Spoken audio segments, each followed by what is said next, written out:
Hare Krishna devotees. Welcome to our Sunday Bhagavatam class. Today we're going to speak about Srimati Radharani. Considering that we just celebrated Radha Ashtami yesterday, but we did not have an opportunity to hear about Srimati Radharani and her pastimes as well. So we'll do a quick overview of the Tattva about Srimati Radharani, and then we'll go to a couple of verses in the scriptures, and then we'll go into the pastimes about how Srimati Radharani appeared and her various pastimes with Krishna. Obviously, when we talk about pastimes of Srimati Radharani, Krishna is not out of the picture. He's very much in the picture. If there is Radharani, there has to be Krishna. If there is Krishna, there has to be Radha. So going back to what it really means to hear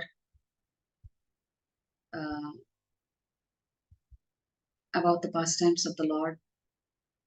So the scriptures say that hearing the pastimes of the Lord elevates our consciousness, but at the same time, hearing pastimes about the Lord's devotees and the Lord's pure devotees and the Lord's topmost devotees is equally powerful to cleanse the consciousness.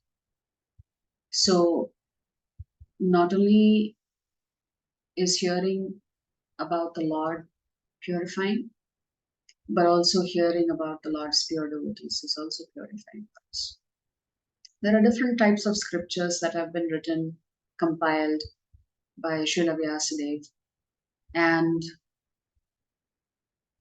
depending on the type of scriptures, they may appeal to different type of people.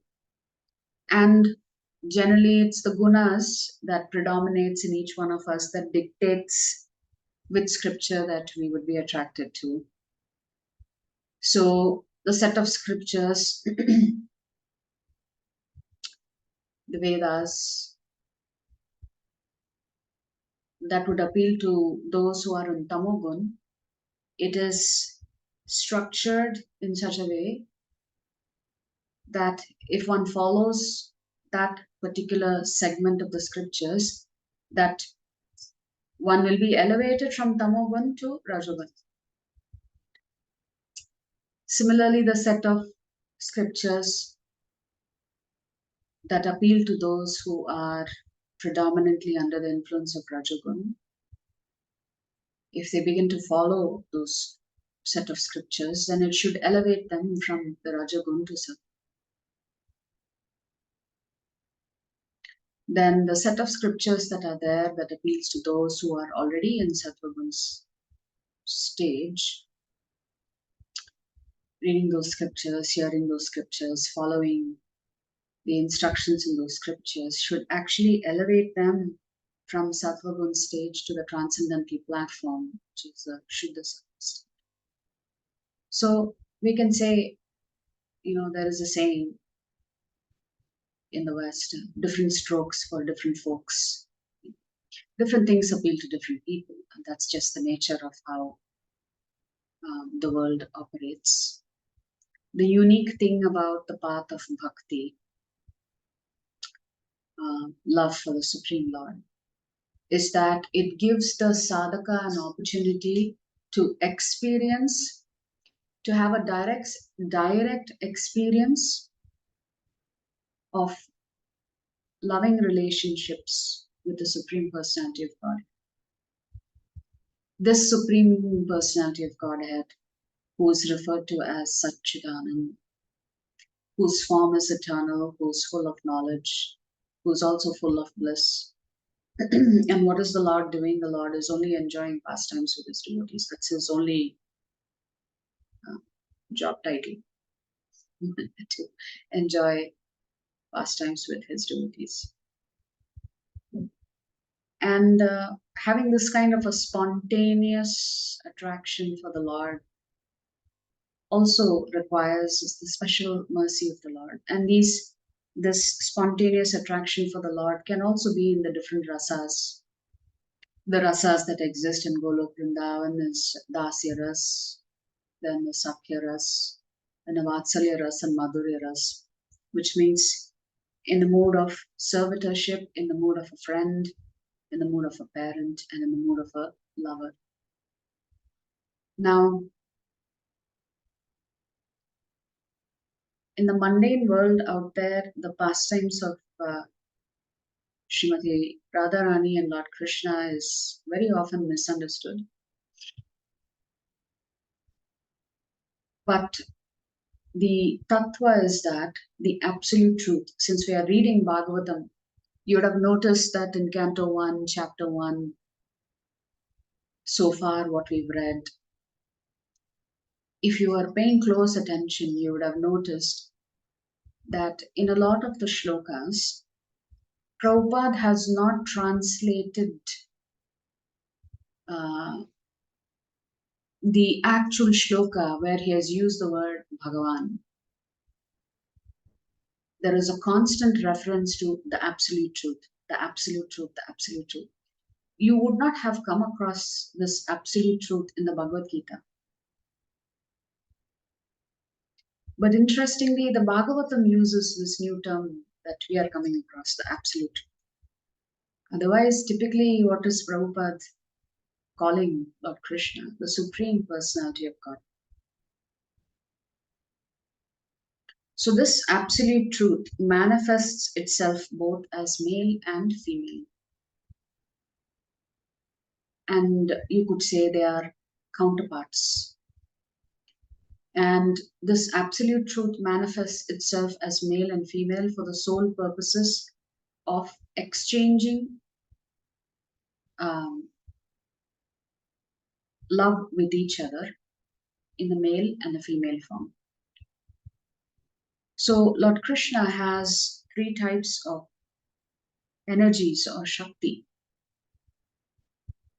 This we have learned from the Bhagavad Gita, which is the Antaranga Shakti, then the Bahiranga Shakti, and the Tathastha Shakti. The Antaranga Shakti is the internal potency of the Supreme Lord. The Bahiranga Shakti is the external potency of the Supreme.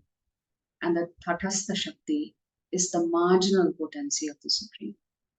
Indicating right then and there that all these Shaktis actually originate in Krishna.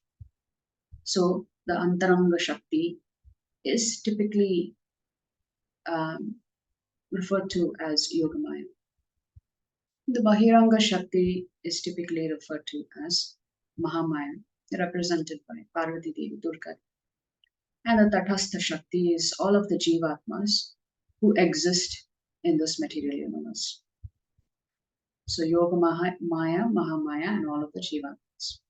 But within the Antaranga Shakti, this Antaranga Shakti is further divided into three. Now we said earlier that the Lord is Sat, Chit, and Ananda. Eternal, full of knowledge, and full of bliss.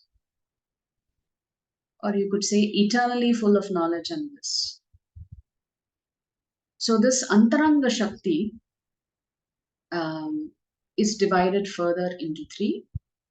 And I must confess that I am not an expert in this. I was just reading up on it earlier this morning.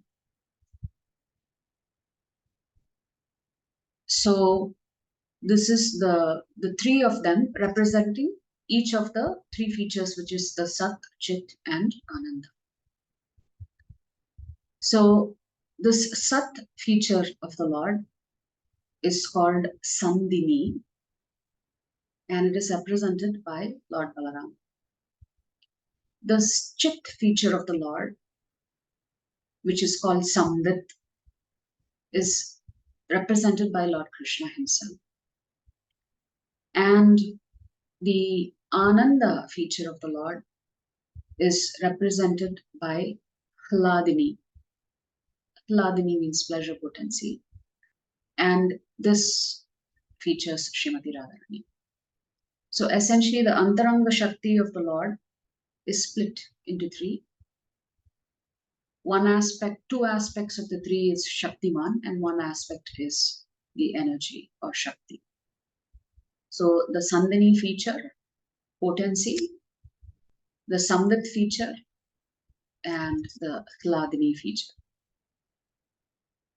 So essentially, it is said that one day the Lord was musing about how nice it would be to have loving exchanges with somebody.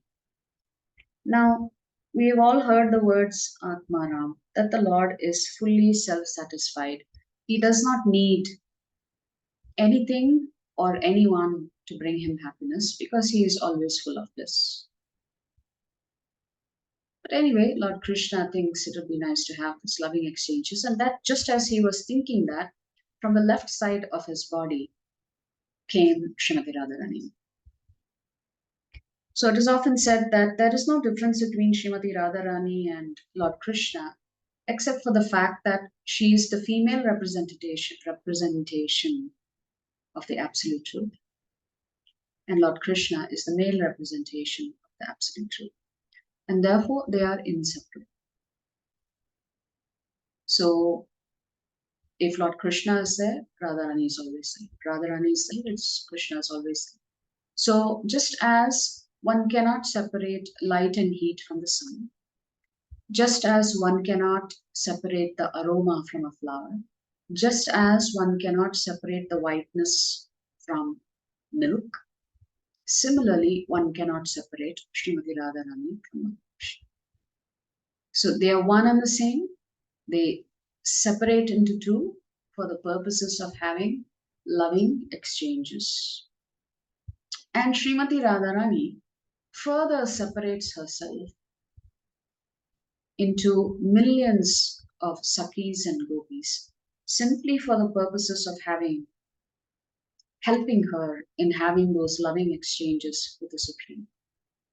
It is the same Srimati Radharani who expands into the millions and trillions of Lakshmi Devis that are there residing in Vaikuntha, very faithfully serving Lord Narayana.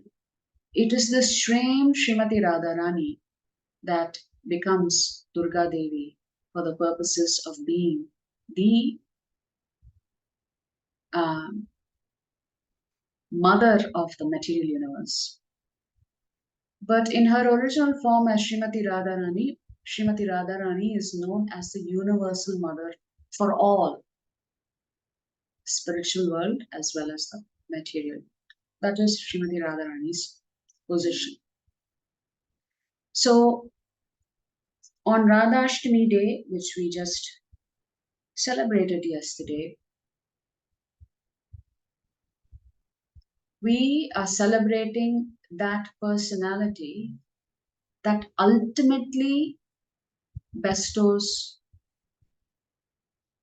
spiritual love for Krishna.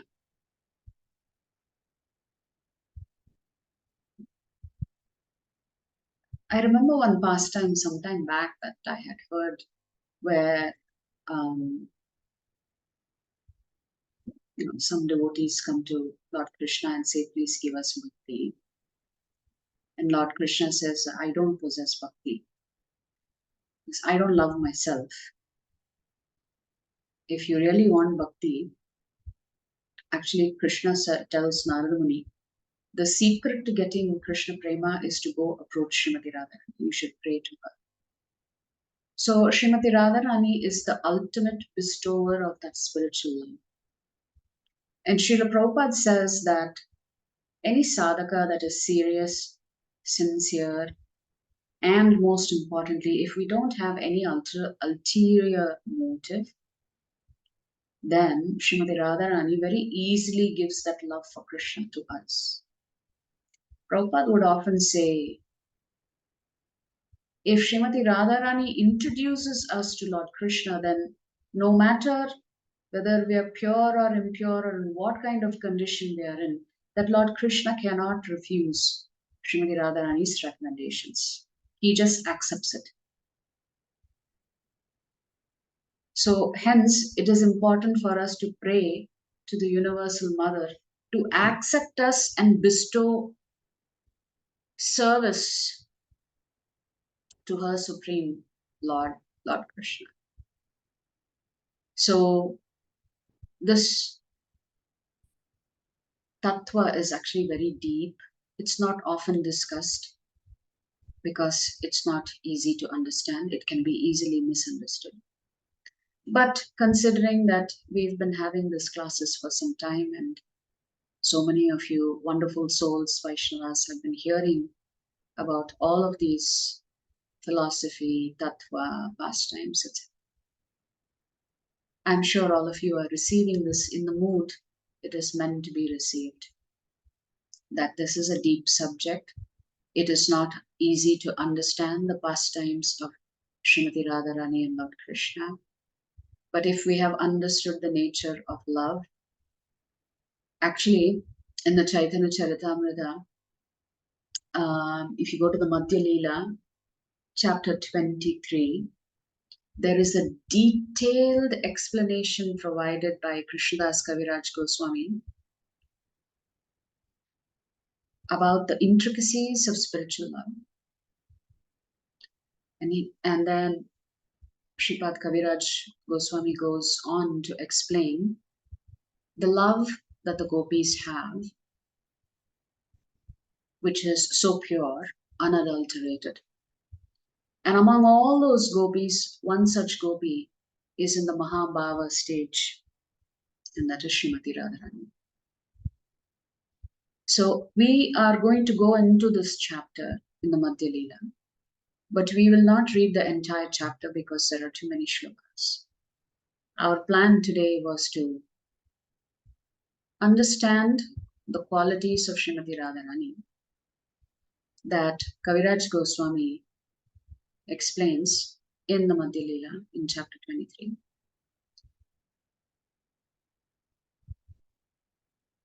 Compare that to the 64 qualities that we have heard that Lord Krishna possesses.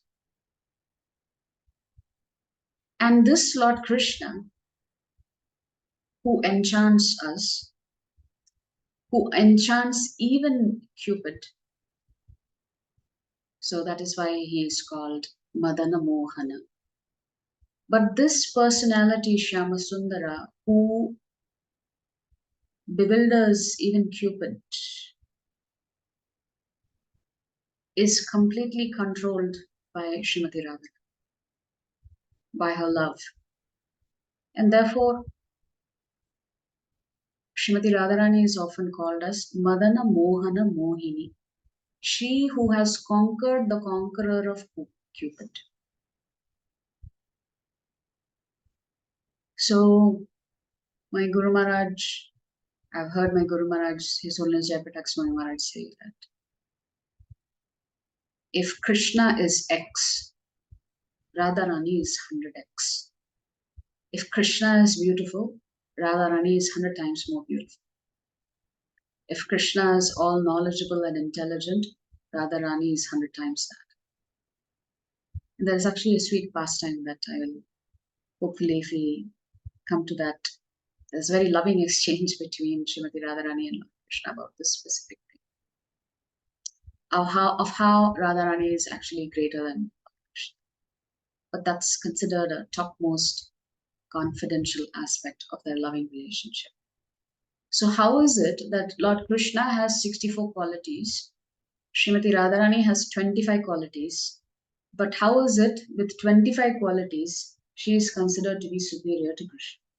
She is considered to be superior to Krishna because she has completely subjugated Krishna with a pure love, unconditional love. And the only reason Srimati Radharani exists is to serve Krishna, is to please Krishna, is to bring him Ananda. Although he is Atmanam, because she is his pleasure potency, whatever Srimati Radharani does brings great deal of joy to the Lord. Even if she gets angry with Krishna, that anger is meant to instigate and increase Krishna's love for her. She does not get angry because of an ego. So everything that Srimati Radharani does and everything that the gopis do, They do it for the pleasure of Krishna. They have no selfish motive whatsoever. I'm sure many of you have heard how beautifully Prabhupada describes the difference between lust and love. And that love is actually not found in the material world, but we use that word very freely without truly understanding what the nature of love is. Actually, what exists in the material world, Prabhupada says, is lust. It is not love. Because lust is based on my enjoyment. If somebody doesn't provide me enjoyment anymore, then I feel quite content to reject them. So lust is actually based on a selfish need to enjoy myself, maybe sometimes at the expense of others. Whereas love is based on serving someone without expecting anything in return. And the gopis did not expect anything in return from Krishna. They only wanted unlimited time to serve the Supreme Lord. So this unconditional, selfless service to the Lord gives pleasure to that object of love, Lord Krishna. And the scriptures explain that this is the original nature of the soul. The soul is meant to love Krishna unconditionally. When we come to that stage, we have achieved our original spiritual constitutional form. Chaitanya Mahaprabhu says, Jivere Swarup Hoy Krishnera Nityadas, that we are eternally, every single Jivatma is eternally a servant of Krishna. That's our original identity card. And that identity can never be taken away, it can never be messed, unless we want to give it up willingly. So serving Krishna on the spiritual platform is actually our original identity.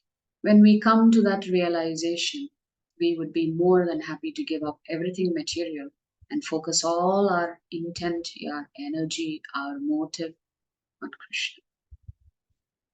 So what the gopis of Vrindavan were experiencing with the Lord in their pastimes, even the greatest of acharyas and sannyasis are not able to understand what that really means. That the purity of their love for Krishna is unparalleled. Everything, their hearts, their bodies, their minds, was constantly and absolutely dedicated to give happiness to the Supreme. So I was hearing His Holiness Radhanath Swami Maharaj's lecture this morning, and Maharaj was explaining very nicely how that when the gopis dress themselves, they're dressing themselves very nicely just to please Krishna. But in the mundane world, we may not be doing the same thing. When we dress up, we want the attention to shift to us. Whereas when the gopis dress themselves, they are doing it just to see how much pleasure it brings to Krishna. So if the gopis want to look beautiful, it's not because they want to inflate their own egos. It's only because the Lord would enjoy their beauty. And they wanted Krishna to enjoy. And actually, Maharaj was explaining how this interaction takes place, and it goes on for eternity. And Maharaj was saying how when you read the Chaitanya Charitamrita, it tells us that when the gopis make themselves beautiful, and when the Lord sees them dressed beautifully, the Lord's beauty increases. And when the Lord's beauty increases, the gopis' beauty increases. And when the gopis' beauty increases, the Lord's beauty increases even more. And this is a never-ending cycle. This goes on for eternity. You think, how boring is that? But that's actually what we are all seeking. We want that reciprocation of love. So these gopis have perfected the art of love to the topmost degree. So much so that when the Lord leaves Vrindavan, goes to Mathura, and then goes to Dwaraka, even though he has promised them, I will come back, he does not return.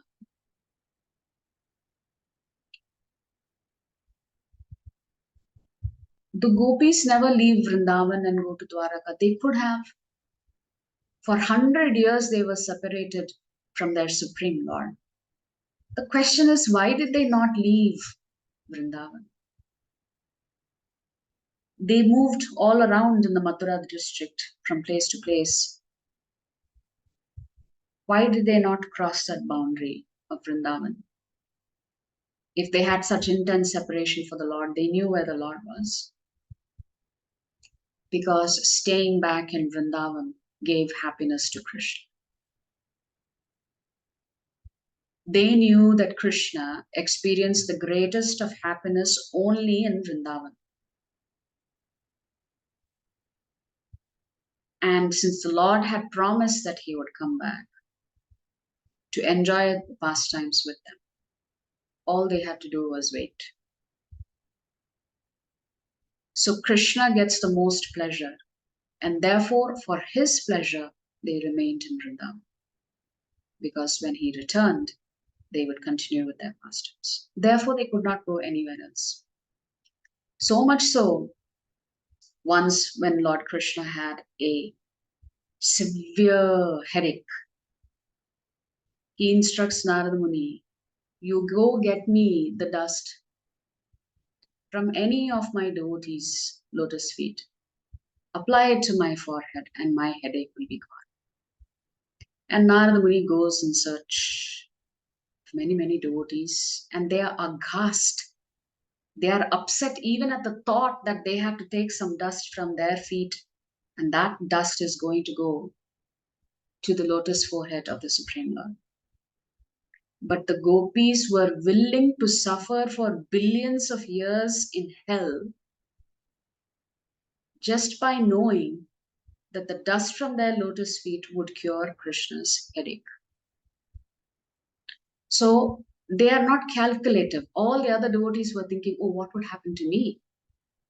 If I did this, it's such a aparad. The gopis were not worried about aparad. They were only worried about whether Krishna has a headache, we need to relieve his headache. Doesn't matter what happens to us in the process. So they are not calculative. What will happen if I do this? Will something bad happen to me? They didn't care if something bad happened to them. All they cared about was Krishna's pleasure. Therefore, everything that the gopis did was selfless. Everything that they did was for Lord Krishna. They had no concerns for their own happiness. So much so, when you give up, Radhanath Swami Maharaj was explaining very beautifully that when we give up this attachment to have pleasure for ourselves, then Krishna forces you to be happy. When we shift all our attention to pleasing the Supreme Lord and don't care about whether we are happy or not, we are only focused on serving the Supreme Lord, then the Lord will force happiness into your life. So much so, he will give you unlimited happiness. So even if you don't really want it, you really don't think about it, this happiness will come from deep within because of the sense of giving. I was actually talking to a senior devotee a couple of hours ago, and we were just talking about Janmashtami and how everything went, and we had made a nice cake for Srimati Radharani, the wonderful devotees in the bakery had baked some beautiful cakes for Radhashtami. And we had set aside some cakes for some of the senior Vaishnavas. And I wanted to make sure I took the opportunity to drop off this nice piece of cake to one of the senior Vaishnavas. So we were just generally talking about Janmashtami and Radhashtami and the experiences that we were having, etc. And generally what we do is when volunteers come to do seva, and especially if the volunteers are new or somebody is new to Krishna consciousness, generally we try our best to take care of the volunteers, give them some prasadam, make them feel that this is something beautiful that they've done, that they've offered seva. So typically in Janmashtami, we have hundreds and hundreds and hundreds of volunteers that we need to run the entire festival. And usually we try to hand out something to each of the volunteer as a token of our appreciation. Of course, it's a very, very small and insignificant token, no doubt. And Prabhu had a very nice realization because when the devotee that was actually overseeing the festival had contacted him and said, here is all of the prasadam for all the volunteers in your team. Prabhu said he told Mataji, that the Mataji that was organizing the festival, that, we should move away from the mood of I'm doing service because I know I'm going to get something in return. Of course, it's not that the volunteers are in that mood. It's the mood of the senior Vaishnavas to make sure that the neophyte devotees are being nicely taken care of. But at the same time, it made me think about what Prabhu said, For us, service itself is the satisfaction. So many of you who are here on the call today, we were engaged in prasadam serving yesterday in the temple. It was very, very crowded. I think most of the devotees would have been serving prasadam for more than an hour. At least it felt that way to me. I'm not sure if it was a shorter period of time. But for us, service itself brings us that deep satisfaction. And this is what the gopis wanted, is an opportunity to serve, and the service itself gave them that bliss. They were not looking for anything in return. They were not even looking for Krishna to reciprocate with them. That is true happiness. That true happiness comes when your mood is to actually give, not to receive. But Krishna is so kind. He uses other devotees to reciprocate with you. And that's how he showers even more happiness upon us. And this is the selfless love that Krishna has for his devotees, just as much selfless love as the gopis had for Krishna. So this is the unique nature of this bhakti yoga process, where the devotees want to simply offer their love to the Lord, and all the Lord wants to do is reciprocate, to be given an opportunity to reciprocate. So with that, I'm going to share my screen. There is not much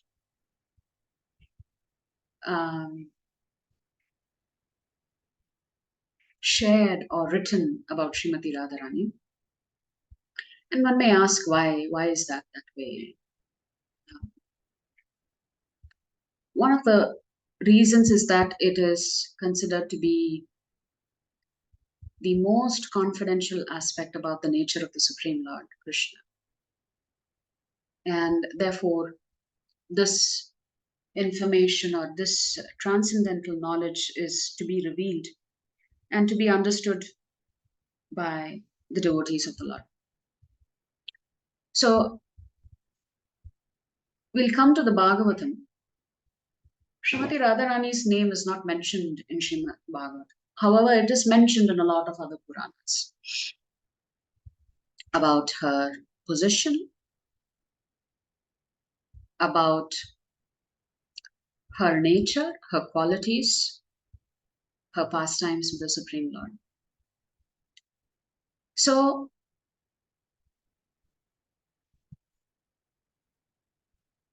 when the gopis dance at night with the Supreme Lord, the Lord plays his flute and the fifth note is to attract the gopis. So all the gopis leave their house in the middle of the night running in search of Krishna because this particular fifth note that they had heard just drew them to Krishna. And this Krishna, in his three-bended form, was standing in Vamsivat under a tree. And he's astonished to see all the gopis there. And he says, "Why are you here?" And the gopis respond saying, "You called for us. We are here because we are attracted to you." And the Lord said, "But you're all society girls. Now that you have seen me, you can go back home." And the gopis refuse. They say, "How can we go back to home? We've left our families. We've done everything for you." The Lord says, "It will not be appropriate for you to be here in the middle of the night." The gopis said, "But nobody will accept us back into the family if we go back. They will reject us." And then the gopis plead with the Lord, "Let's have a dance." And as the Lord expands himself to dance with each of the gopis were experiencing such bliss. The Lord sensed that each of the gopis had probably a tinge of pride that the Lord was dancing only with them, because the Lord had expanded himself to be the partner for millions of gopis. And at that time, the Lord disappears, vanishes from the scene. The gopis become very distraught, searching for the Lord. Where did he go? Why did you abandon us so suddenly? Did we do something wrong? And as the gopis go in search of Krishna, they notice two sets of footprints on the sand. And they recognize one set of footprint belongs to the Lord and the other to Srimati Radharani. And that is this particular shloka in the 10th canto, 30th chapter, and in the 28th verse. So this shloka goes as follows. Anayaradito nunam bhagavan haririshvaraha yanno vihaya govinda prito yam manayatraha. And Srila Prabhupada translates this particular shloka as follows. These are the gopis who are searching for Krishna. They've come across two sets of footprints. Certainly, this particular gopi has perfectly worshipped the all-powerful personality of Godhead, Govinda. Since he was so pleased with her that he abandoned the rest of us and brought her to a secluded place. So the gopis have understood. Why did the Lord suddenly abandon them? Because Srimati Radharani's worship of the Supreme Lord was far superior to their worship. And because the Lord was so pleased with Srimati Radharani's worship that he chose to bestow special attention on Srimati Radharani. But if you read the purport, Prabhupada explains that Srila Vishwanath Chakravarti, the word Araditaha has the word Radha in it. So that the word Araditaha refers to Srimati Radharani. He comments, the sage Shukadev Goswami has tried with all endeavor to keep her name hidden.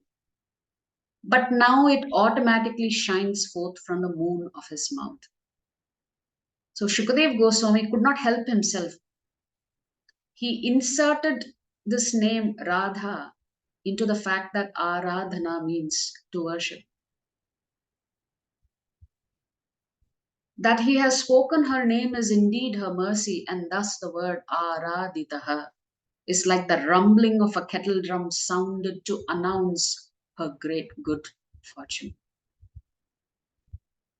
Although the gopis spoke as if jealous of Srimati Radharani, they were actually ecstatic to see that she had captured Sri Krishna. Srila Vishwanath Chakravarti Thakur quotes the following detailed description. So it is said that Srimati Radharani has 19 symbols on the soles of her lotus feet. And those symbols are explained by Rupa Goswami in his Ujjvala Neelamani. At the base of the large toe of her left foot is the mark of a barley corn. Below that mark is a disc.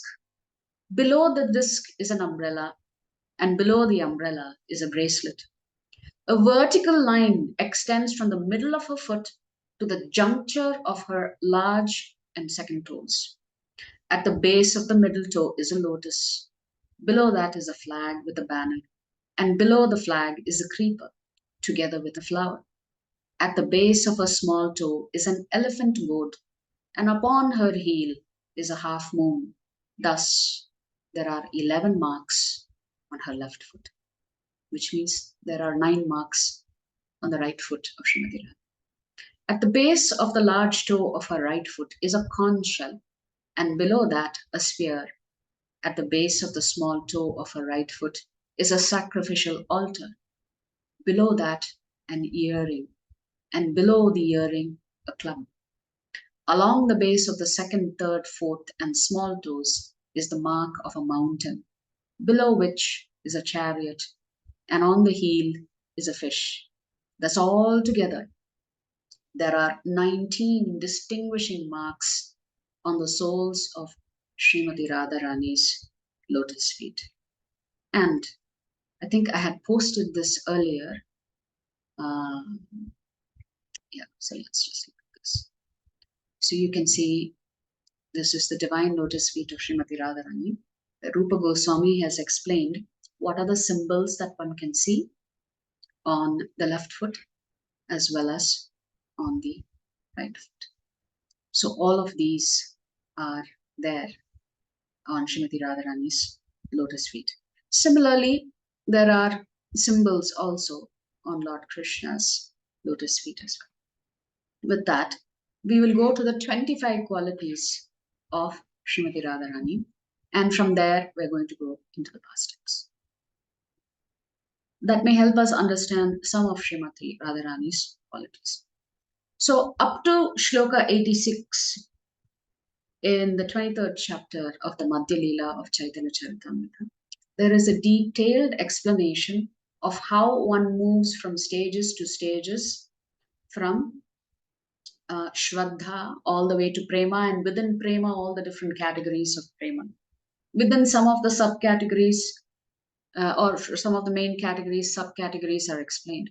So it takes 85 shlokas to explain this process to the path of pure love for the Supreme Lord. It is not always easy to understand. So it will be difficult for us to read those 85 shlokas. But we will specifically come to Srimati Radharani's features, 25 features.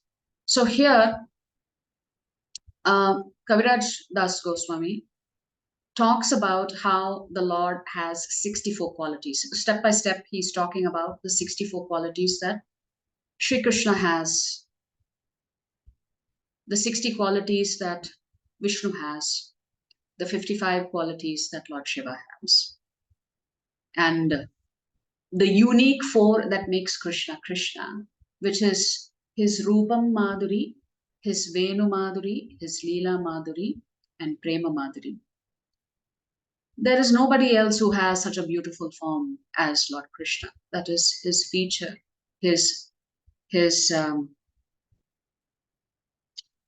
His appearance is so beautiful that nobody can compare with him. That is Rupam Madhuri.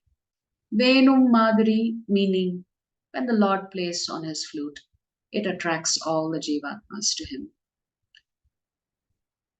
Then Leela Madhuri, all of the beautiful pastimes of the Lord attracts us to him. Prema Madhuri, his loving exchanges with his devotees attracts us to him.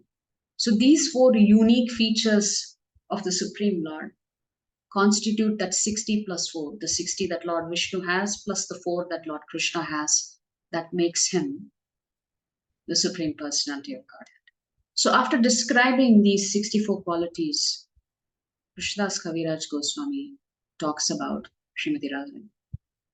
So in Shloka 86, similarly, Srimati Radharani has unlimited transcendental qualities. What is important to note is that although we are using numbers like 64, 25, etc., because they are both the Supreme Absolute Truth, the male and the female form of the Supreme Absolute Truth, they will have unlimited transcendental qualities.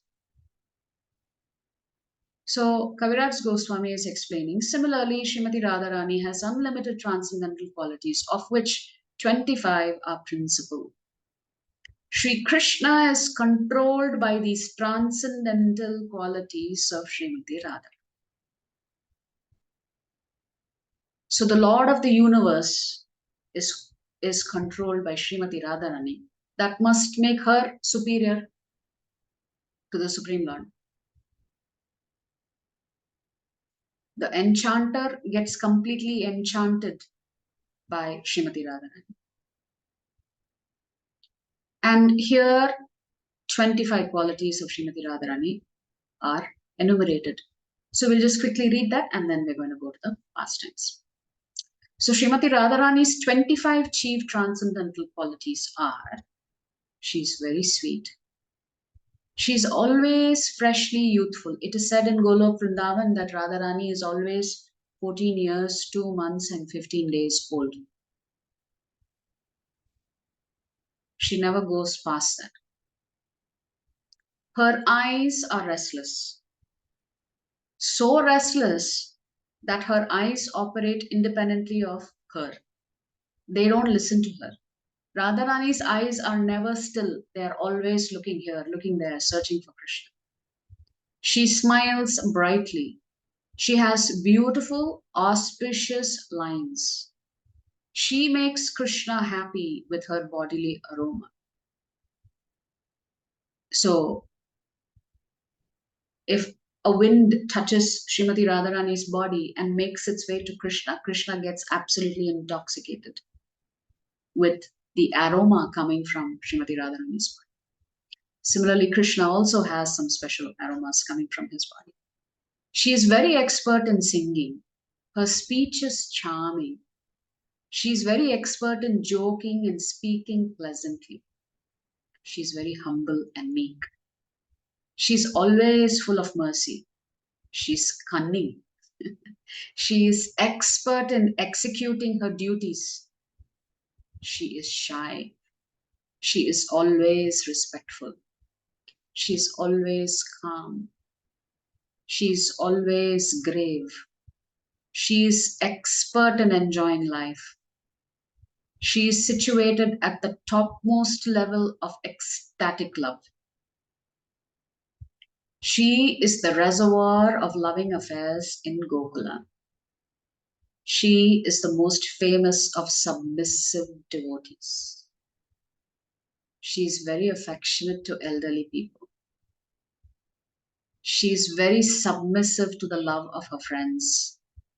She is the chief gopi. She always keeps Krishna under her control. It is this 25th quality, that she keeps Krishna under her control, that makes her superior to Krishna, so much so Krishna is happy to keep her lotus feet on his head. In short, she possesses unlimited transcendental qualities, just as Lord Krishna does. So now that we've understood the 25 qualities of Srimati Radharani, we can go into some of the pastimes where you can probably pick up on these qualities. So it is said that Srimati Radharani makes her appearance in the house of Vrishabhanu and Kirtida. Vrishabhanu and Kirtida already have a very young boy, son called Sridham, but they wanted a daughter, and they had prayed to Lord Brahma, and Lord Brahma satisfies their desire. And Srimati Radharani is found in a beautiful pond on a 1,000-petaled golden colored lotus with Srimati Radharani placed in that center of that 1,000-world golden colored lotus. And Srimati Radharani herself is golden colored. That's why she's called Gaurangi. So Vrishabhanu is very, very ecstatic. He hears a voice saying, "This is the child, please take her. You had asked for this benediction, this is the child." So he understands, yes, he has to take her home and raise her very nicely. So he takes her home, except there is a small problem. The child does not open its eyes and the child does not make a sound. So it appears that the child is blind and mute. Although she is exquisitely beautiful, they had never seen such a beautiful child. So they don't broadcast the fact that they have this child, not knowing what the reactions would be from the community. So meantime, Krishna has already appeared, and Narada Muni comes to take darshan of the Lord. And Narada Muni knows that if Lord Krishna is here, then certainly Radharani must also be here. And he goes in search of where is Srimati Radharani. And he goes knocking door to door and asks the residents of the house, "Do you have a young baby?" And they are only too happy to bring their young children so that they can be blessed by a great sage like Narada Muni. Ultimately, Narada Muni reaches the household of Vrishabhanu and he asks, "Do you have a young child?" And Vrishabhanu brings his young son. And Narada Muni very dutifully blesses the young son, Sridham. Then Narada Muni asks, "Do you have a daughter by any chance?" And Vrishabhanu very hesitatingly says, "Yes, I do. She's very beautiful, but unfortunately she's blind and mute." And Narada Muni says, can I please see her?" And Vrishabhanu leads Narada Muni into the room where Srimati Radharani is laying in the cradle. He picks her up and puts her in the arms of Narada Muni. Now Narada Muni had been searching, knocking on every door, trying to find out where is Srimati Radharani. The minute the child is placed in his arms, he experiences such great ecstasy and tears start flowing down his cheeks. And he very respectfully asks Vrishabhanu, "Can you kindly leave the room? I want to spend some time with your daughter." And so Vrishabhanu leaves the room and Narada Muni places the child back in the cradle and immediately offers his Dandavats Pranam to Radharani and glorifies Srimati Radharani. And he tells Srimati Radharani, actually, even in Golok Vrindavan, nobody can see your baby form. Because in Golok Vrindavan, you are always 14 years old, 2 months and 15 days. So you have benedicted me with your form as a little infant, but I want to see your original form. So when he makes a request, a prayerful request like this, Srimati Radharani shows her original form, and along with her are millions of Sakis. All her assistants are there with her. So of course we understand that all of the gopis are also expansions of Srimati Radha. And seeing this beautiful vision in front of him, Narada Muni loses consciousness, and Radharani asks one of her Saki, wake him up before he gets us into trouble. So they wake up Narada Muni, and Narada Muni eventually comes out of the room and he instructs Rishabhanu, you know, don't worry about the fact that your child is blind and does not speak. But what you should do is, she is a special child, you must celebrate her appearance. So honor her appearance and make sure you invite Nanda Maharaj and Yashoda and Rohini.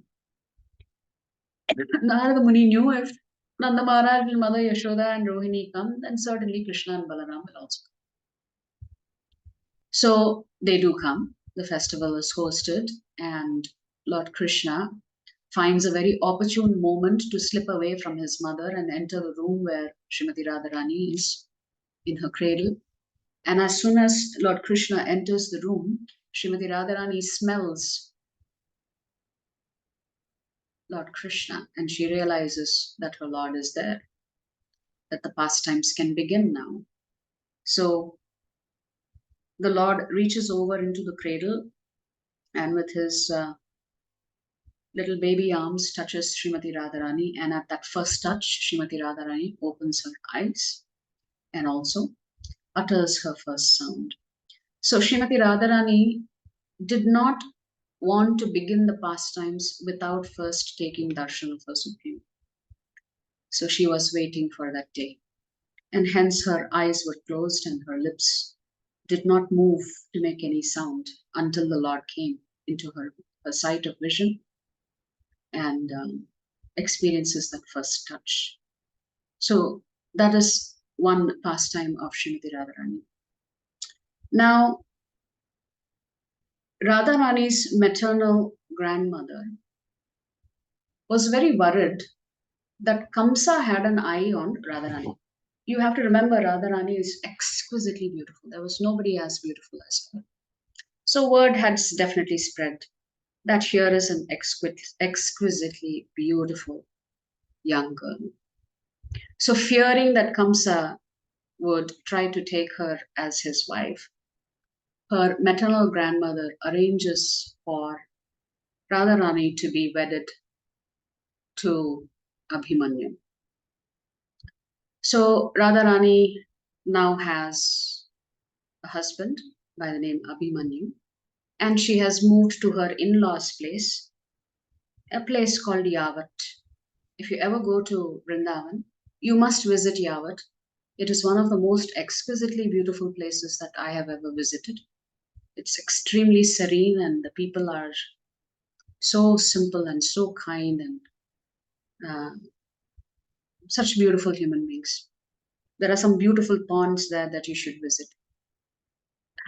So anybody who has not visited Vrindavan should at least once in a life you should go there. You should experience the Dham. It will change your life forever, for sure. Spiritually, it will change your life forever. So anyway, Radharani's mother-in-law's name is Jatila and her sister-in-law's name is Kutila. There is a deeper significance behind the two names. The Jatila means something that is matted and messed up. The jata is the hair that is matted, and normally you can't comb it, and then you have to just tie it up in an awkward little bun, and therefore Jatila used to have this matted hair on the top of her head as a bun. Kutila, the word Kutila means crooked. So Kutila is quite devious. The sole purpose of Jatila and Kutila is to prevent Radha and Krishna from meeting each other. That was their only service. They didn't realize that was their service, but that was the service that they were performing to enhance the pastimes of the Supreme Lord with Srimati Radharani. Their entire role was to jeopardize and interfere in the meetings between Radharani and Krishna. So anyway, Radharani is married now. So one day Durvasa Muni comes and Radharani is there with her Sakis. All of the other Sakis run away. in fear, because who wants to be around Durvasa Muni? You know, if you accidentally upset him, you may end up with a curse. So Radharani is the only one that is standing there, and she very graciously goes to the kitchen and makes some very nice kheer for Durvasa Muni, serves him, and when Durvasa Muni tastes the kheer, he's just in ecstasy.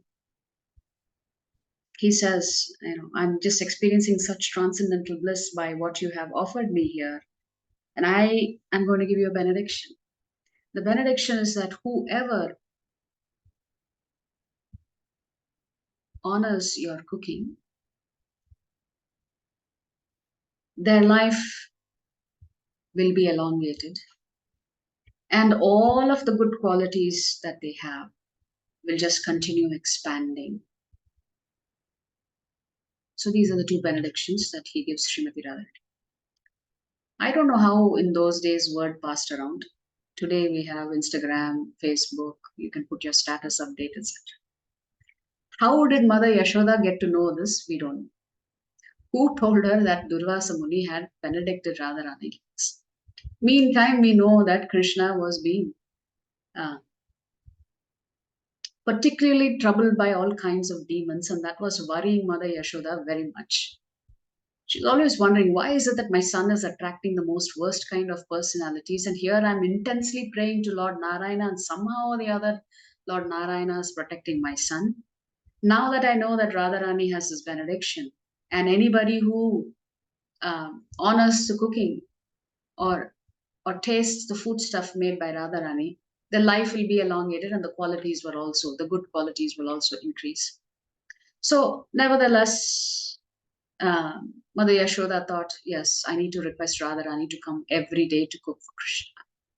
So somehow or the other, this arrangement is made, and Radharani would come all the way from Yavat to where Lord Krishna was residing, and she would cook for Krishna.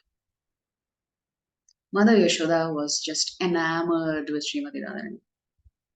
She really wanted Radharani as her daughter. So, like this, Radharani would cook for Krishna every day. And then she would go back after Krishna had honored his prasadam. But one day Jatila thought, wait a minute, what's my daughter-in-law going and cooking for some other person? Why should she do that? So she decides, Radharani, you can't go there anymore. Now, you know that Radharani is distraught. She's lost her seva. She's lost her cooking seva for her Lord. And somehow or the other, she's going to fight to get it back. Devotees do this sometimes also. So it comes from Srimati Radharani. So she calls Lalita Devi and she tells Lalita, I cannot bear this anymore. Think of something that's going to help me get my service back in the kitchen of Mother Yashoda. So Lalita says, yes, we'll think of something, we'll organize something. So Radharani is feeling very ill, and Lalita runs out of the room and runs to Jatila and says, your daughter-in-law has been bitten by a snake. She's been bitten by a snake. We need to get help immediately. And Jatila is immediately panicking, thinking, oh my God, my daughter-in-law has been bitten by a snake. I mean, she's been cooking all this time, and my son's life is also elongated. What will happen if something happens to her? This is not a very good situation. So she panics, and Lalita tells her, you better do something really quick because she's kind of close to, leaving her body. And when she says she's been bitten by a snake, what Lalita meant is Srimati Radharani has been bitten by the snake of separation. A snake of separation from Krishna. That's what she's been bitten by. She's very distraught because she's been separated from Krishna. But anyway, Jatila is made to believe that it's the real snake that has bitten her. Therefore, she needs to find somebody to cure her of that snake bite. So there is this wonderful lady, old lady called Purnamasi. Everybody goes to her for consultation first. When Lord Shiva comes to take darshan of Lord Krishna, Mother Yashoda doesn't consent. She says, "You look all matted hair, and what is all this? Snakes around your neck. How can I allow you to scare my child? I can't allow you to have darshan." Because Mother Yashoda wanted to protect her child. So at that time, Lord Shiva goes to Purnamasi and seeks her help. What should we do? So Purnamasi goes and convinces Mother Yashoda, this nice Babaji has come, you should allow him to see your child. So this Purnamasi plays a very important role in all of the pastimes of the Lord in Vrindavan. So anyway, Jatila rushes over to Purnamasi and says, my daughter-in-law has been bitten by a snake. We need help. And Purnamasi says, I don't know anything about snake bites. She says, why don't we go and talk to Gargi? So they go and talk to Gargi, and Gargi says, I don't know anything about snake bites. I don't know how to cure all this. I don't have all the mantras for this. So Gargi says, actually, you know what? My sister has come down from Kailash. Her name is Vindhyavali. We'll go talk to her. I'm sure she has some nice mantras that can cure your daughter-in-law of the snake bite, remove the poison. So they go to find Vindhyavali, and Vindhyavali is a very chaste woman with her, what do you call it, that gungat, the head drape, coming below her chin. So normally you cover your eyes and nose, your lips are visible. But for some reason, this Vindhyavali had covered her entire face itself, so nobody could see her face. So Jatila says, my dear Vindhyavali, we need your help. My daughter-in-law has been bitten by a snake. She's about to leave her body. Please rush over to help. And Vindhyavali says, no, I'm a very chaste Brahmin woman. I don't go traveling from house to house. How can I come? How can I leave my house? I'm not going to do. So Jatila says, first of all, why do you have this gungat over your head? We are just three women talking to each other. Why don't you remove it? We are having a conversation we are not even able to see your face. And at that time, this Vindhyavali says, no, I'm a very, very chaste woman. I can't do all of this work. So somehow or the other, Vindhyavali gets convinced to go to the house of Jatila. And once they reach the house, Vindhyavali tells Jatila, I have some very, very special mantras. Nobody else can hear this mantra. So you please stay outside the door. I will go in and see how I can cure your daughter-in-law of this snake bite. Of course, we all know who this Vindhyavali is. It's Krishna. So Purnamasi had organized it such that Krishna could come back and meet with Radharani right under the nose of Jatila, whose only job was to separate the two of them. So anyway, Krishna walks into the door as Vindhyavali. And soon he has to enact a great play inside because he knows Jatila is outside the door hearing every little word. So Krishna takes the voice of two characters here as Vindhyavali and also as a snake. So as Vindhyavali, he asks, oh my dear snake, why have you bitten Radharani? What is the reason? And where have you come from? And the snake responds, I have come from Mount Kailash. I am a servant of Lord Shiva. Okay, but why have you come here? Why have you bitten Radharani? And the snake says, well, actually, Lord Shiva is very, very upset. Why is he upset? And who is he upset with? Lord Shiva is very, very upset. This Jatila, such a crooked lady she is. She spoke very ill of Durvasa Muni. And we know that Durvasa Muni is very dear to Lord Shiva. He's one of the partial incarnations of Lord Shiva, Durvasa Muni. So, because Shiva was very, very angry, he sent me to bite Radharani. And so Vindhyavali says, but if he's angry with Jatila, because she's the one who spoke ill of Durvasa Muni, why would you bite Radharani? Why don't you go bite Jatila? Why did you have to bite Radharani here? So the snake says, actually, so Radharani is very dear to Jatila. So to torture her more, she will experience extreme pain if the bite was to Radharani and not to her. And therefore, I had to bite Srimati Radharani. So this conversation goes back and forth with Krishna playing the two roles of the snake and Vindhyavali and enacting some great drama while Radharani is lying on the bed in deep separation and anxiety. And the conversation goes on, and then ultimately the snake says, so Vindhyavali asks the snake, how do we get the cure? And at that time, the snake, the stupid Jatila, what she needs to do is immediately she needs to send Radharani back to her services, to the kitchen of Mother Yashoda, so that she can resume cooking for Krishna. That's the only way we can cure Srimati Radharani of this snake bite. So after a long time, Jatila is waiting outside. She's hearing this conversation. After a long time, Vindhyavali comes out. Somehow or the other, I managed to take care of the snake bite. Please make sure that your daughter-in-law goes to Mother Yashoda's house to resume her cooking responsibilities.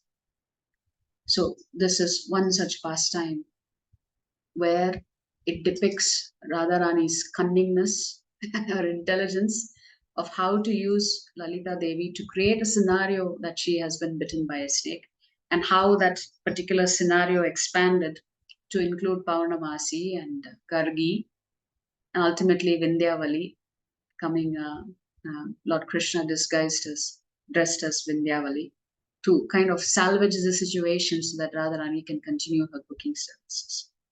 So this is one such pastime. There is one more very sweet pastime. As we mentioned, Jatila and Kutila's only job, service to the Lord, was to keep him separated from Radharani.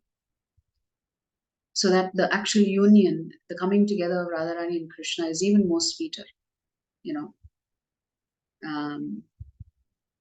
So Kutila was thinking one day, where is Radharani? I don't see her anywhere. She's not anywhere in the house. I know what she's up to. She's gone and met that scoundrel Krishna, that Shyamasundara. He's such a crooked fellow.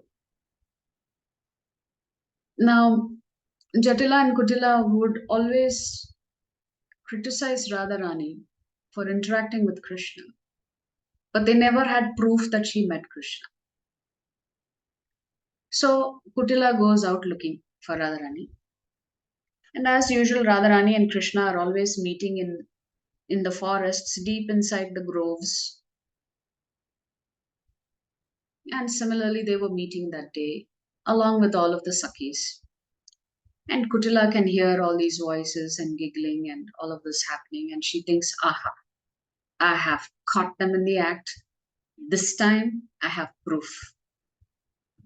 And when the Sakis notice that Kutila is coming, they quickly warn Krishna, hey Shyamsundar, this time we cannot save you. We've tried to protect you a lot of times from this Jatila and Kutila. This time you're toast. She's right around the corner. She's coming. I don't know what you're going to do. So Krishna says, don't worry, I'll take care of the situation. So as Kutila comes closer, she sees Abhimanyu walking out. And she's puzzled. Like, Abhimanyu, what are you doing here? He says, I have the same question of you. What are you doing so deep in the forest? Don't you have some work to do at home? And Kutila asks Abhimanyu, what are you doing here? Don't you have cows to graze? And Abhimanyu says, yeah, actually, I lost a bull. I'm just searching for that bull. I don't know about you, but I have work to do. And Abhimanyu walks off. So, of course, this Abhimanyu is Krishna. Krishna has disguised himself or converted himself to Abhimanyu and completely fooled Kutila. So Kutila thinks, okay, but I'm sure this Radharani has been meeting with Krishna. So she goes in search of Radharani, and sure enough, she finds her along with all of her Sakis, and she spots a necklace around Radharani's throat. And she says, that necklace doesn't belong to you. That's Krishna's necklace. And she goes over to Radharani and yanks that necklace off, and she says, this is not your necklace. I've seen this necklace on Krishna. I know that scoundrel wears this necklace. And the necklace was also broken. So Radharani says, no, this necklace is not Shyamsundar. This is my necklace. And like this, conversations are going back and forth. And then Radharani asks Kutila, "What are you doing here so deep in the forest?" And Kutila says, "Have you seen Sham today?" And Radharani is so intelligent. You know, the word Sham has many meanings. One of the meanings is dark. She says, "Kutila, why are you talking about darkness? Don't you see the sun now? Are you blind?" And so Kutila says, "No, no, no. Have you seen Hari today?" And Radharani says, "Hari, a lion." "No, I've not seen a lion." "Oh my God, thank you for warning us. If you've seen a lion, let's run away from here." So, using that instance, she thanks Kutila for warning them that there is a lion around. The word Hari has two meanings. Of course, Hari is a reference to Lord Krishna, but Hari has two other meanings in Sanskrit. It could mean a lion, it could also mean a monkey. So, thanking Kutila for warning them that there is a lion in the forest, Radharani and the Sakis run away from there. So they escape from Kutila's. Meanwhile, Kutila has that necklace in her hand. She thinks, finally, I have proof. Let me go find Abhimanyu and tell him, I have proof. I've been telling you, your wife is not very faithful to you. She's been running around with this Shamasundara. So she goes in search of Abhimanyu in the forest. She finds him and she tells him, see, I told you. I told you I will get proof. Your Radharani has been, spending time with this crooked Shamasundara. So Abhimanyu, this is Krishna, takes the necklace and he says, "Oh my God, such good job you've done. Thank you for warning me.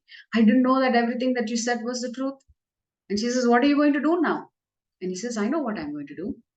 I'm going to go directly to Kamsa and to tell him that this Radharani is doing all of this mischief with Krishna.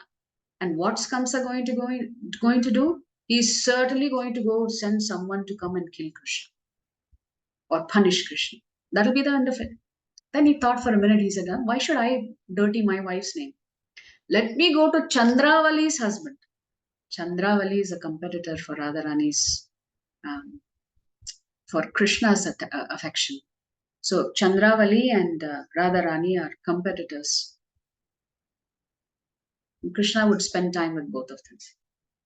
So he goes and he says, he tells Kutila, "This is what I will do. I will go to Chandravali's husband and tell her husband, your wife has been spending a lot of time with this crooked Shamsundara. You should do something about it." So Kutila thinks, wow, what a great plan you've come up with. Now, once and for all, we'll end all this trysts between Radharani and Krishna and we'll put an end to it. Because after all, Kula Kalankini is the name that Jatila and Kutila had given Radharani, that she was bringing a bad name to their family because she was always hanging out with Krishna. So, saying this, Abhimanyu goes home. Eventually, Kutila also reaches home and they are all discussing. When Abhimanyu reaches home, he tells Jatila and Kutila, "I've done the good deed. I've handed over the necklace, Shamsundara's necklace, to Chandravali's husband, and I've told him this is what your wife is doing." He's on his way to see Kamsa. And then Abhimanyu said, I also heard, I know this rascal, Shamsundar, I know what he's going to do. He's going to come in my disguise. So do one thing. I will be here on the ground floor taking care of my wife, Radharani. Meanwhile, both of you go up to the terrace. And as you're going to the terrace, don't forget to carry all this gobar this cow dung with you. Carry it up with you. Whatever happens, this Krishna is going to come disguised as me. Please do not let him inside the house. Meanwhile, I will take care of Radharani and make sure everything is okay with her. Sure enough, the real Abhimanyu comes knocking on the door. Please open the door. And he was wondering, why on earth is the door locked? So he calls out to his mother, he calls out to his sister, open the door. And they're standing on the terrace. Aha, we caught you, you scoundrel. You think you can fool us coming in disguise as my son? Here you go. And he says, "Ma, what are you doing? Come down and open the door. I'm tired. I'm done grazing the cows. I need to wash up and have some dinner." And Jatila says, yeah, we are not going to come down, but you see what is going to come down on you right now. And they start throwing all of this cow dung on Abhimanyu, and it is falling on Abhimanyu's head and face. And Abhimanyu is thinking, something is wrong with my mother and sister. Something is very wrong. And he thinks, I better go find some tantric to help. Somebody has placed a curse on him. In the meantime, Krishna is very happily enjoying himself with Radharani on the ground. So this is one sweet pastime of how Krishna uses sleight of hand to trick Kutila and ultimately Jatila and Abhimanyu, all three of them together. Then there is one more pastime where once when Lord Krishna and Radharani are having their tryst, Krishna glorifies Srimati Radharani and tells her she's the greatest. And she becomes suspicious. She says, really? I'm the greatest? What about Mother Yashoda? And he says, no, you're greater than even Mother Yashoda. Now, Radharani knows how fond Krishna is of Mother Yashoda. But nevertheless, she says, ha, we'll see one day. And he says, no, you will see. One day, Mother Yashoda will come. She'll fall at your feet asking for your help. That's how you will find out why you are greater than her. So it just so happens that in the evening time, Lord Krishna is playing with the gopis and with Srimati Radharani. And Mother Yashoda is fed up, wondering, where is Krishna? Why has he not come home? And she goes out and finds them. And she starts scolding the gopis and Radharani, saying, don't you have any sense? My son has been grazing the cows all day. He's so tired. How can you make him even more tired? He needs to go to bed early because he wakes up really early in the morning to graze the cows. Don't you have any shame? Let go of my son. I need him back. And at that time, the gopis get really upset and tell Mother Yashoda, you think there is only one Krishna? You think only your son is Krishna? There are no other Krishnas in this world. And Mother Yashoda becomes completely confused. Suddenly, they have introduced the topic of there are multiple Krishnas, and she shouldn't think that this Krishna is her Krishna. So she says, yeah, there could be many children named Krishna, but I know my Krishna, that's my son. I want him back home. And the gopis say, this is not your Krishna, this is our Krishna. Our Krishna never leaves us. Your Krishna leaves you, but our Krishna never leaves us. And Mother Yashoda is totally confused. And the gopis look at her, smile and say, your Krishna is sleeping. Go to your house. You'll find him on the bed fast asleep. Mother Yashoda, completely confused, she goes home. Sure enough, Krishna is fast asleep in the bed. And then she thinks, wait a minute, are they playing a trick on me? She comes back outside to where the gopis are, and Krishna is there. And she tells the gopis, let's do one thing. Let's bring the two Krishnas together and let's have a dance party. And they say, okay, fine, bring your Krishna. So Mother Yashoda goes back, wakes up Halala, and brings him back. And the two Krishnas are there now. And they say, okay, let's dance now with all the gopis. And the gopis say, wait a minute. This is our Krishna, that's your Krishna. When our Krishna is dancing, how will we make sure that we know our Krishna and don't get confused with your Krishna? We don't want to swap the Krishnas here. We like our Krishna, we don't want your Krishna. So the gopis say, let's do one thing. We'll place some gobar dots on Krishna. And this is how we will spot him. So there's no confusion. Are we clear? Let's do the dance. Your Krishna is there, our Krishna is here. Let's start the dance. So as the dance begins, and the dance is going on for some time, suddenly the two Krishnas merge. And Mother Yashoda is in absolute shock. She's thinking, where has my Krishna gone? Where has my Krishna gone? And she's calling out to all the gopis, where's my Krishna? Where's my Krishna? Please return him to me. He's very dear to me. Please don't do this to me. Please don't play games with me. So Mother Yashoda becomes so distraught. She falls at the lotus feet of Srimati Radharani and says, please don't do this to me. Please return my Krishna to me. Please return my Krishna to me. I cannot live without him. And Radhika says, Maya, your Krishna is at home fast asleep. Somewhere along the way, he got tired of the dance and he left. You didn't notice. Go back home, you'll find him. Sure enough, Mother Yashoda goes home and she finds her Krishna sleeping in the bed. So this goes to show you that Krishna is actually never separated from the gopis, as much as he is never separated even from Mother Yashoda. That this beautiful pastime depicts how much the Lord um, glorifies himself, the possession of Srimati Radharani. Actually, he tells her, you can tell the whole world that I am under your control completely. There is no shame in admitting this for me, and there is no shame in admitting this for you either. That I am the supreme control of the world, but I am completely under your control. So, there's one more pastime that I will end with since we are almost up on time. So, after this Govardhan Leela has happened, the Lord and Srimati Radharani are having a conversation. And Radharani tells Krishna, Krishna, whatever you do, even the smallest of things you do, you become world famous. Okay, it was raining a little bit. You were playing in the field and you lifted a little tiny hill on your finger. But the whole world knows you as Govardhan Giridhari. But you are Giridhari. But I own you. I have conquered you. But nobody calls me Giridhari Dharini. How come you get all the fame for the smallest of things? Even Ravana lifted Mount Kailash. Mount Kailash is much larger than this Govardhan little tiny hill that you lifted. But nobody calls Ravan Kailash Dhari. And she says the smallest of things you do, people just make a big deal out of it and worship you. How can you become so famous for the smallest of things? And then she tells Krishna, I think I know the answer to that. You must have done a lot of pious deeds in your prior lives. So even the smallest of things you do is blown out of proportion and you become famous for it. And then she thinks, I know exactly why nobody even glorifies me.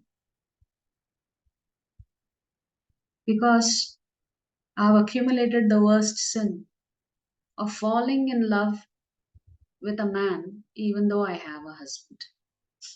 So, like this, Radharani is joking around with Krishna, saying, the smallest of things you do, Krishna, the whole world knows you. Nobody knows me in this world. And I know why. Because I'm the culprit.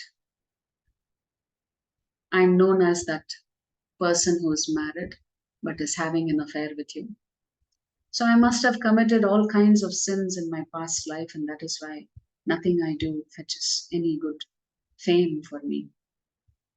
So, like this, there is sweet exchanges between the Lord and Srimati Radharani, and how between the two of them and the Sakis, especially Lalita Devi, they're always looking to um, escape the attention of Jatila and Kutila, including Abhimanyu, and somehow or the other make sure that the Lord has his meetings with Srimati Radharani.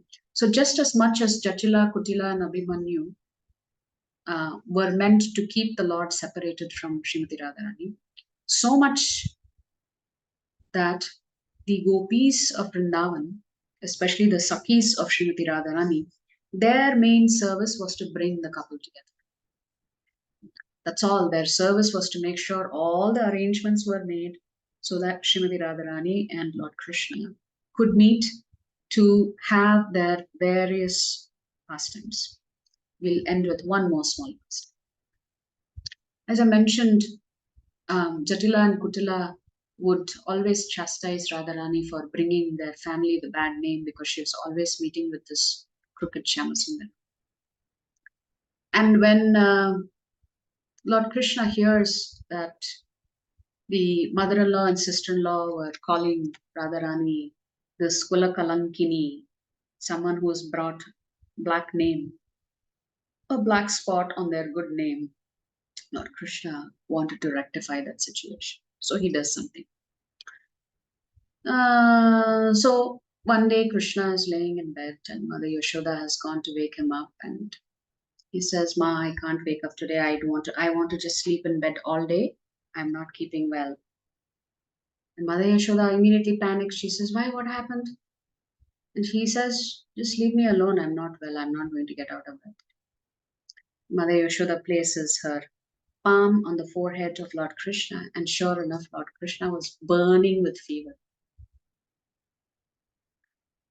Same Paurnamasi is a consultant.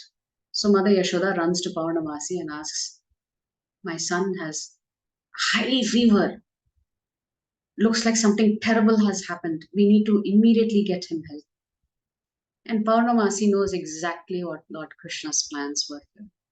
He wanted to reinstate Radharani's name as the most chaste woman. Even though technically she was married, and apparently she was having affairs with Lord Krishna. Lord Krishna wanted to reinstate Radharani's name, her chastity, in the hearts of Jatila and Kutila. So they had organized for a small test.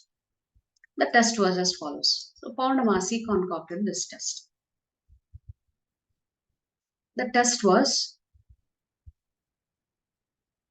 it is only the most chaste woman who can go to the river Yamuna, bring a pot of water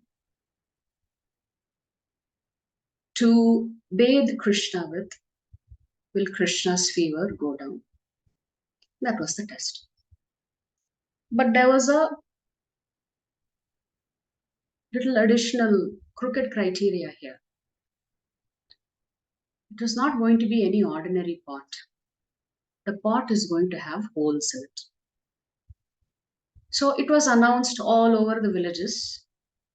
Krishna is extremely ill. He's about to leave his body.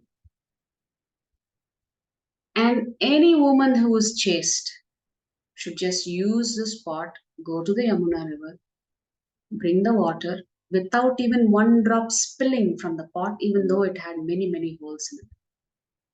Only that chaste woman can actually cure Krishna's illness. Initially, all the gopis were eager to take up this challenge because nobody liked the idea of Krishna being ill. But when they found out that the pot had holes in it, all the gopis declined. Now, what would happen if they would go take the pot with holes in it, fill it with water, and the water leaked out? What would be their reputation? That they were not chaste. Because if it was a chaste woman, no water will leak from the holes. They would very successfully pick up the water in this holy pot and bring it to Krishna. And if not a water drops, that woman would be considered a chaste woman. So this test was so tricky that no woman would come forward because she doesn't want to ruin her reputation, because she knows logically, if I go fill a pot with water that has holes in it, it's definitely going to drip water and my name will be besmirched in the process. But there's one brave gopi. So she says, I will do it. For the sake of Krishna, I will do it. So she goes to the Yamuna river, picks up the water in the pot, and sure enough, the water starts leaking. She's extremely embarrassed. And she says, I'm sorry, I couldn't do anything for Krishna. So meanwhile, Radharani has kept quiet all this time. The Purnamasi says, let's ask Radharani to do this. And so Radharani very reluctantly agrees. So she takes the pot to the Yamuna river, fills it with water, and brings it to Krishna without a drop coming out of the pot. And this way, Krishna reinstates Radharani's reputation, or repairs her reputation that has been besmirched by Jatila and Kutila, that Radharani is indeed the most chaste woman there ever is. She is faithful to Krishna at all times. So this Kula Kalankini name was dissipated through this test. This is how Lord Krishna saves Radharani's reputation, because he was so angry with Jatila and Kutila. They had to concoct some method by which this this name could be withdrawn. And Jatila and Kutila were just astonished that not a drop of water fell from that pot. Their daughter-in-law, who they said had brought a black mark to their family name, was the most chaste woman in the village. So these are some of the pastimes. There are many, many, many, many more pastimes of Lord Krishna, and with the gopis, especially Srimati Radharani. But we will close here today. Shri Shri Radha Shyamasundar ki jai. Shri Shri Radha Madana Mohana ki jai.